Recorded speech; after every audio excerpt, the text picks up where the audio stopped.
welcome back. We are here with the part 2 of our love story. I'm Joel, And I'm Marlene. and just a short recap on the first part. We shared where I asked Marlene for her friendship, and then she shared of her response that first evening and the first week. Maybe more like my reaction to it. Yeah, reaction. It was more like reacting. So yeah, definitely go back. This episode is not gonna make sense if you don't go back and watch episode 1. Yeah. Yes. So where did we leave off? Do you remember exactly where we were going?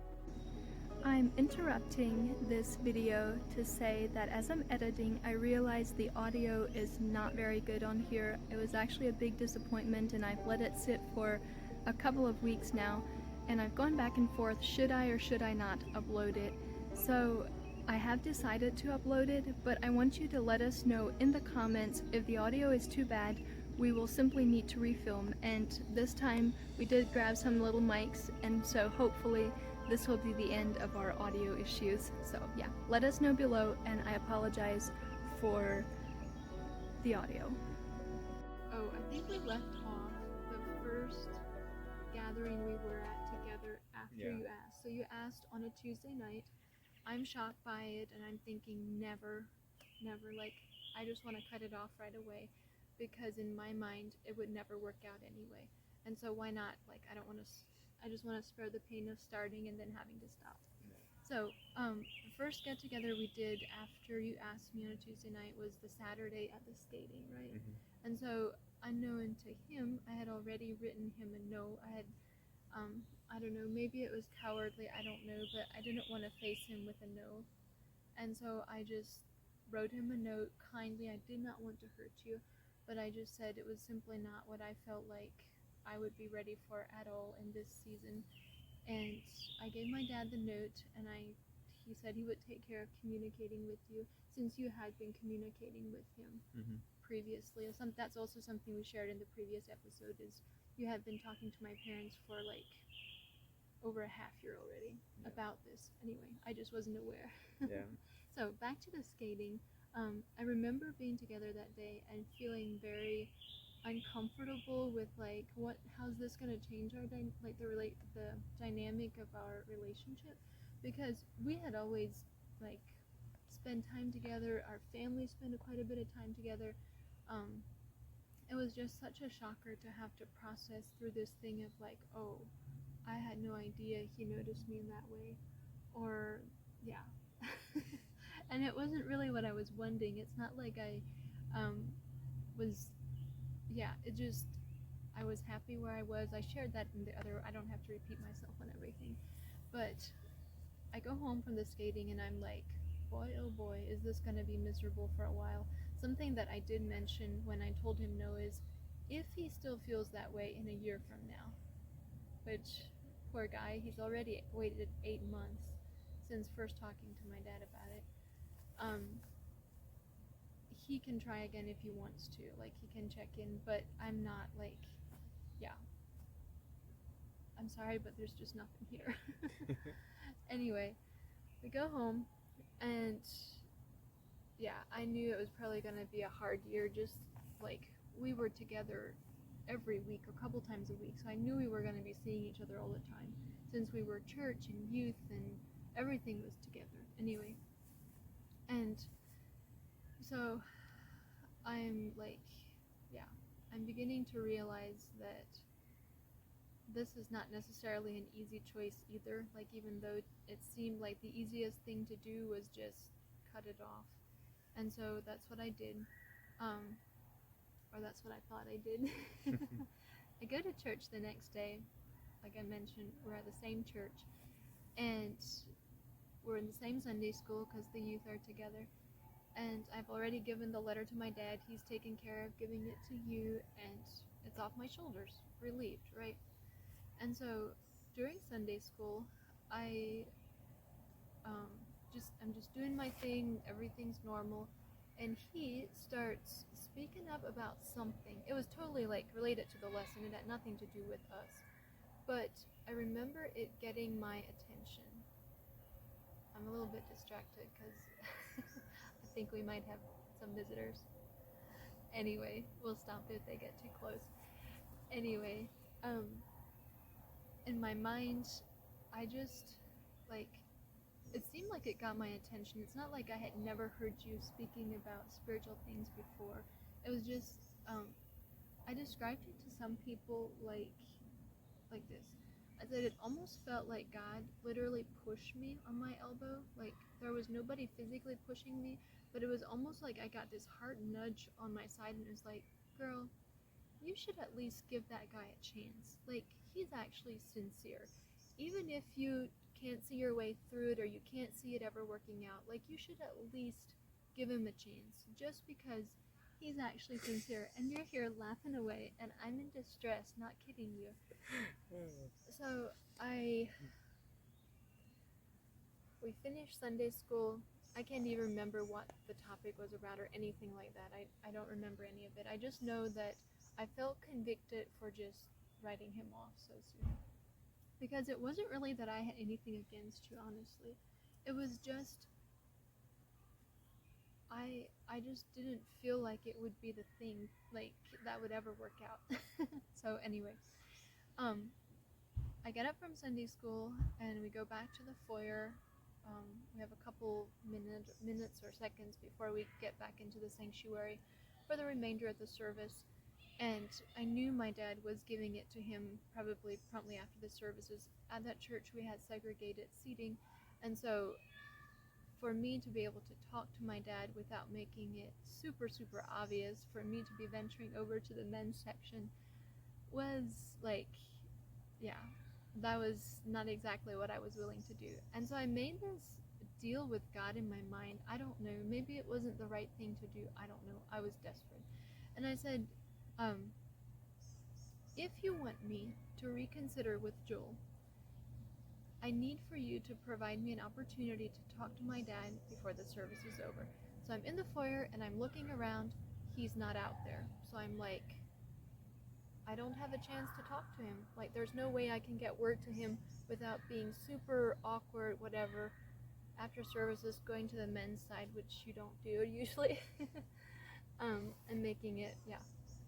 So I'm standing there, and about a second later, the bathroom door in the foyer opens up, and my oldest brother comes out, so he sits with my dad, and it hits me almost like a lightning bolt, like, here's your clear way of getting to talk to your dad. Just tell him to have dad come out. And so I tell him before I really even second guess myself. I'm like, okay, well, I'm holding out with my end of the deal. I do have an opportunity after all.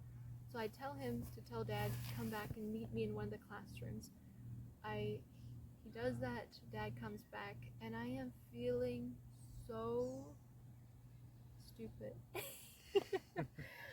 I felt so foolish to be doing this because I still hadn't changed my viewpoint of thinking that it would work out or not.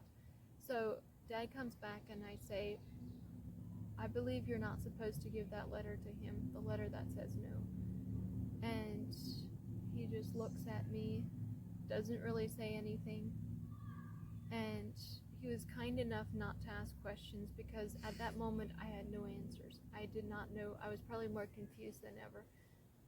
But I just knew that I did not have peace with just cutting it off like I wanted to. And so we finish services, we go home.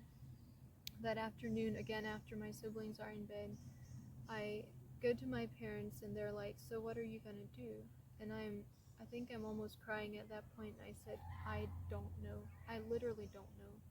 Because I don't even feel like I am at a place where I can even consider it.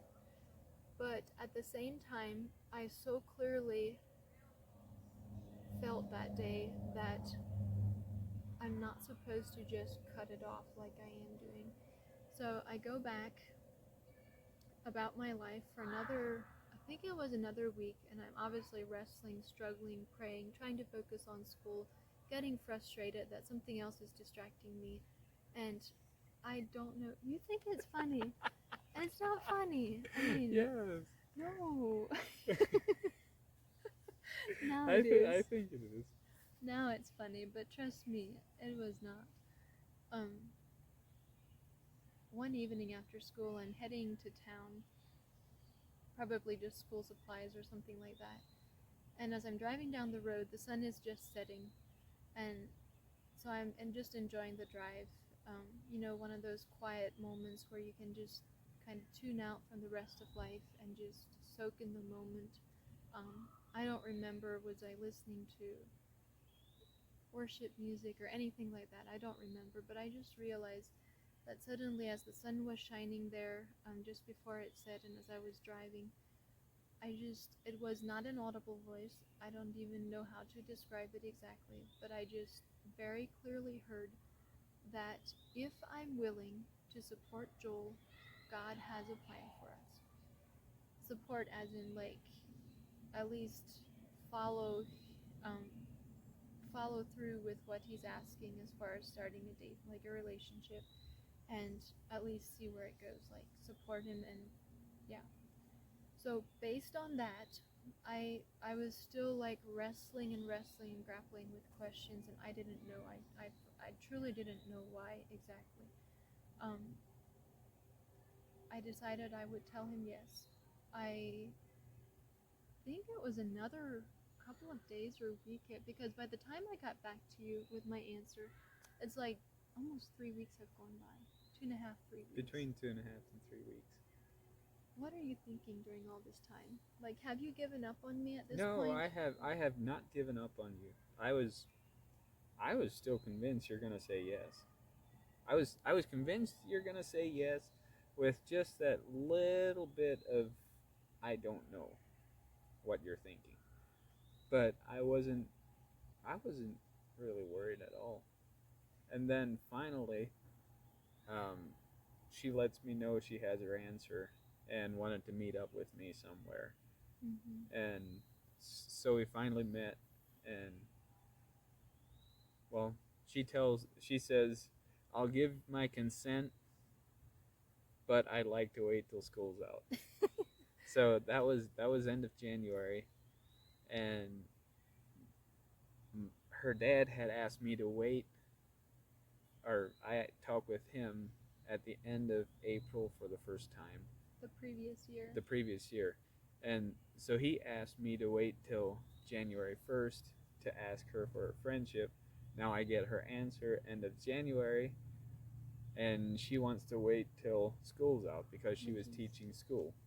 And the school let out, I think it was the first week of May.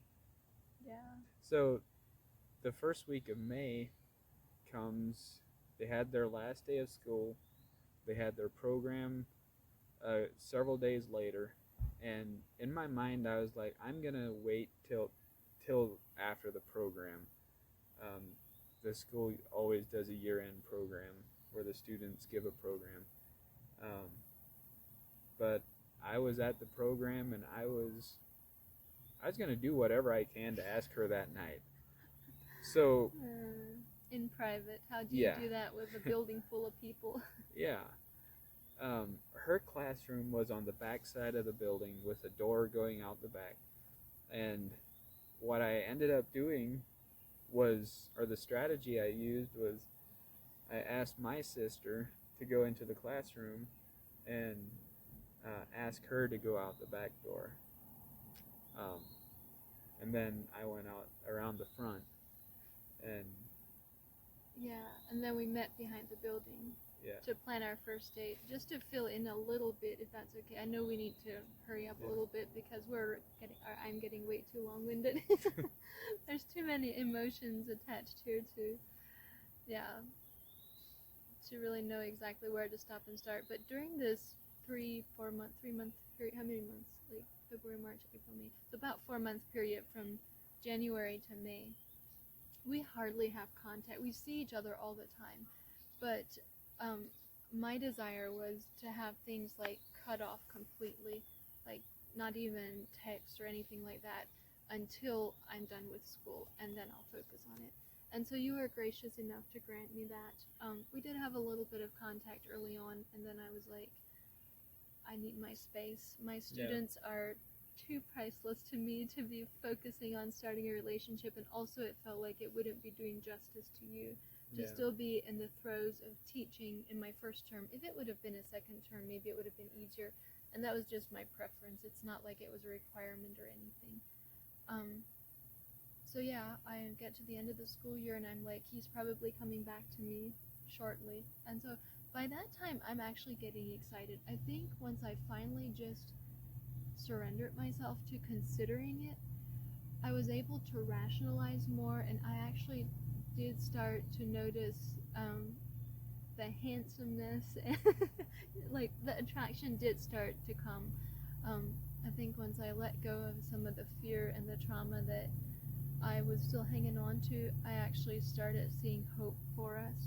And so yeah, that was a special memory. The evening after the program, I was basically done with school, and yeah, so we met behind the building after a lot of people had left, and so yeah, we planned our first date,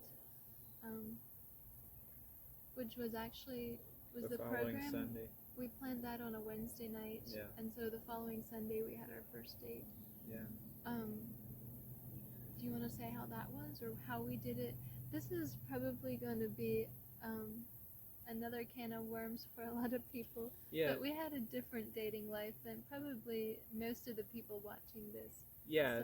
So the way I always remember of the way our church people did their first date was most times they did it on a Sunday, and the guy and the girl left the church together. Mm-hmm. So that's the way we did it. We met at the back end of the church house and we walked out together. Now some of my friends knew that I was having my first date, so they did whatever they could to block me in. They parked one of their vehicles right up against my vehicle. Later they told me the reason they did it, they wanted me to have to climb in through the passenger side. The vehicles were so close you couldn't even get in. There was no way. Yeah, but I didn't do that. I just ended up getting the keys and moving it, and so we could leave properly on our first date. Yeah. Oh boy. So, how was dating, or? Dating was I enjoyed it. And here's another thing that I think we did different probably than a lot of you that are watching. We did not have any physical contact. We didn't hold hands. We didn't kiss before we were married. And that's one thing I really value. Would you want that, are you saying you think people should? People should do like we did, or not? Not necessarily saying they should. I definitely, if that's what they choose to do, I'd support it. I mean, if people who are watching, if they want to hold hands, it's whatever they choose. It's up to the couple. I think that's a good point. It should be up to the couple, even though we highly encourage people to set guidelines for yourself. Yeah. Because I think your relationship will be healthier in that manner. These guidelines that we had to follow we didn't necessarily put them in place ourselves. Well, we didn't have a choice. Yeah, we didn't have much choice, because these were church standards, mm-hmm. and we followed church standards to the T. I have mixed feelings about that, to be honest, because I feel like for myself, there was a lot of pressure. I was really anxious about some of those things, way more anxious than I would have needed to be, as far as making sure we followed all the guidelines and being terrified of what would happen if we didn't perfectly. Like, yeah, I don't regret that we focused on growing together spiritually and emotionally before we became attached physically. But it's not like, if I would do that part over again, I wouldn't follow all those guidelines. I don't think. At the same time, I don't regret it, because trust me, the honeymoon was good, and marriage is even better. Yes. So through our dating months, we dated a little over a year. Through dating, we had a lot of good times together. There were several hard times, or definitely growing experiences, where we had to figure out what are we gonna do as a couple, or even personally, what are we gonna do?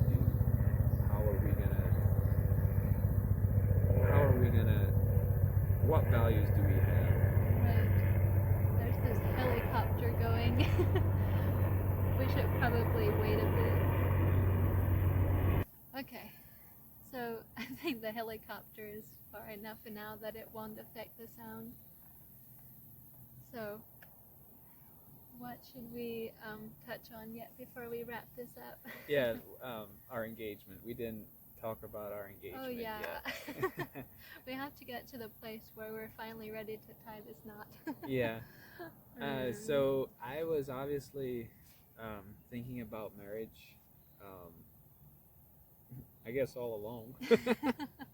But we started dating in May. Give a little bit of a time frame. Like, when did you talk to your parents and my parents about marriage, etc.? Yeah, so the first time, I don't remember when the first time was I talked to my parents about it. See, we engaged in October. It was probably within that month, or within the last month before I asked you if you want to marry me. And their response was, well, she's pretty young yet. The same response her parents had when. So I'm just past my 19th birthday. About 19 and a half at this point. But they give their consent to it. And so I start looking for places to live, and I didn't really want to, with marriage in mind and knowing that there's a good possibility you're going to live with me. I didn't know for sure, but that was my thought process. You're saying possibility, you weren't sure as in we weren't engaged yet. Yeah, we weren't engaged yet, but so I had several places that I wanted to take a look at. One Saturday you went with me. We checked out the place and we didn't really like it. And then the next Saturday we looked at a place, or we went to a place, and you met me at the place there. But I was just, before we went to talk with the people, I asked you if you want to marry me. Yeah, it was a for sale by owner type of situation, so we weren't crushed with time as far as like we weren't meeting with a realtor. And so obviously knowing that he was looking at places, I kind of you expected, could smell it. Well, I kind of expected you were obviously thinking about it, but we hadn't talked about it, as in we didn't have an agreement. Well, the Saturday before that, I think I actually expected it more. Like, I wouldn't have been as surprised to get a proposal then, when we were looking at another place, but we weren't really too sure about it. And so this time I get there and I'm thinking, well, probably just the same thing as last Saturday. We walk through, he's the one making the decision about buying or not buying, and he just wants me there to kind of give my idea about it in case we get married in the future. And so I am not expecting it for some reason. Like, I remember that morning specifically thinking, well, it would be nice if we knew what we were doing, just to make this home buying thing, like, I don't know, a bit more like I knew he wanted me there to make a decision with him, but since we weren't engaged, I was like, well, I mean, I'm not really in on the deal, but you know, being like we're close at that point as far as our friendship, we're close, and so I understood why we wanted to be there together. But I remember just kind of like releasing it again. I'm like, yeah, like it's foresight for him to be looking into buying a home, but probably not looking into engagement for a few months yet. So I've kind of reconciled myself to that, and we get there, and surprisingly, you're not ready to go inside when we get to the place that we're viewing that day. And I don't know, some of this feels a little bit personal to share, but yeah, he did ask, and I did give my answer, and he ended up putting an offer in that day for the place, which we now live at. Yes. So, fast forwarding, it's been a wild ride, especially the beginning. But yeah, I would say from that moment on, I haven't looked back. Like, I knew that we did face some really hard things. In fact, just before we got married, about a month or two before the wedding, our wedding wasn't planned until the following June. So there was more than one moment where we actually thought we were going to have to break up the engagement. But yeah, I guess God did the miraculous. Yes. Yep. And so we get engaged in October. The wedding is in June, and I guess today is June. This coming Saturday is our 5th anniversary, and 5 years, my dear. Yep. And we had 5 years of happy marriage. I say happy marriage, and just because I say happy marriage does not mean we didn't have hard times. We had good times, we had hard times. A quote we learned to like recently is, life doesn't happen to you, it happens for you.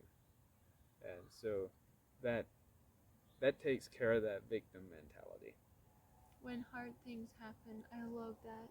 When you realize that, if you realize that God is for you in any situation, no matter how bad it is or how bad it was, can be used for you if we're willing to do that. Yes. We're not perfect, but I still have days where I feel like I'm still living in the happily ever after. And well, just tonight we went on a fancy date night.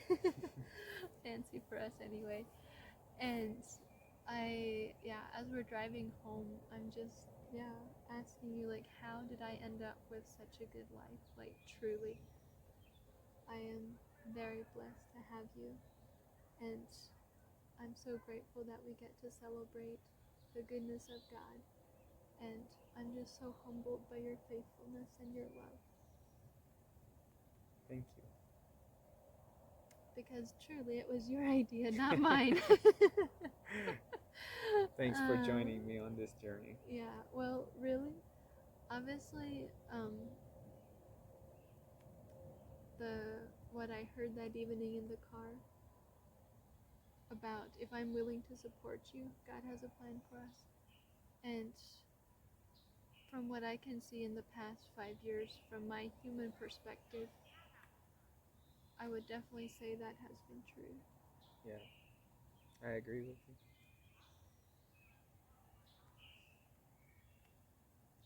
So, I guess to wrap it up here, to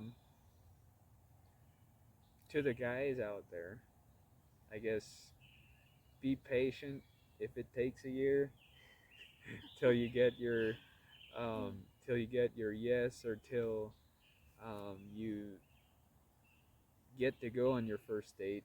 It's worth the wait.